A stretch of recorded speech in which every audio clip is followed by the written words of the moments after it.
Velkommen til 2025. Det er jo fantastisk. Igen, vi har næsten 20 grader sol. Jeg tror, det er første gang i 16 år, jeg nogensinde har prøvet at skulle stå og interviewe de kendte politikere, filmfolk og hvad nu ellers, der kommer ind her i Grøften.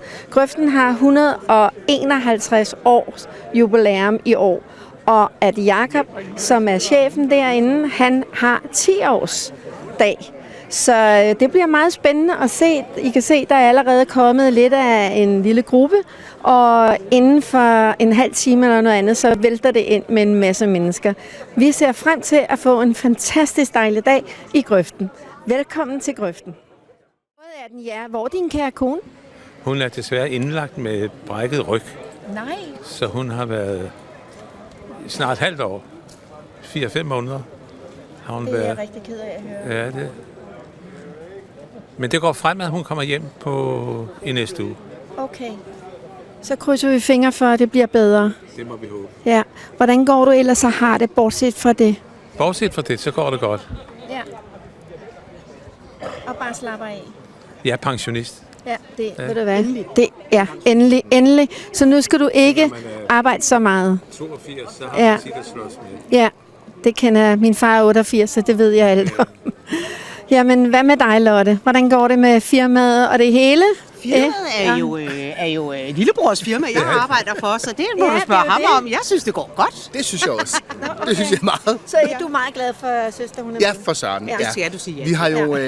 Vi har jo faktisk en historik for at have arbejdet sammen, for jeg har arbejdet for Lotte i gamle dage, da Lotte havde koncerter. Ja. Så vi bytter lidt skrivebord frem og tilbage. Det fungerer godt. Fuldstændig. Hvad er jeres planer så i år? I forhold til firmaet? Lave en utrolig mange events. Altså, vi er smadret travlt. Vi har aldrig haft så meget at lave. Så vi mangler ikke noget at se til. Og det er i hele Skandinavien?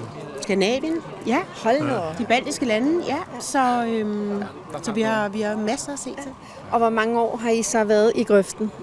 Vi blev lige enige om, at det i hvert fald var 35 år, ikke? Jo. Ja. Med det samme bord. Ja, og det er stambordet, det skal vi jo have, ikke? Ja. Vi er på 84 år med min far.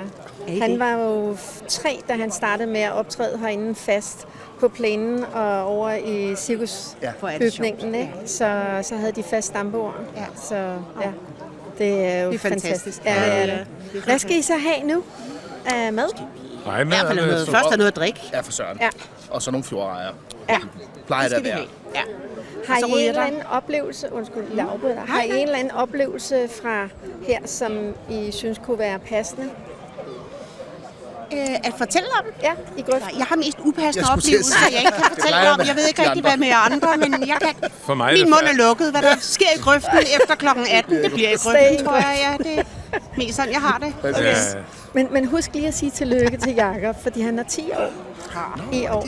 Ja, det er det skal vi nok huske. Det var godt, du lige sagde det. Det ja. Så der er jo lidt jubilæum næsten. Ja, det er jo det. Men ved du hvad? Kan I hygge jer? Og så ønsker jeg din skønne kjone rigtig god bedring. Skal nok gøre. Og pas på jer selv, ikke også? Tak. I lige måde. Vi gør, hvad vi kan. Godt. Hej.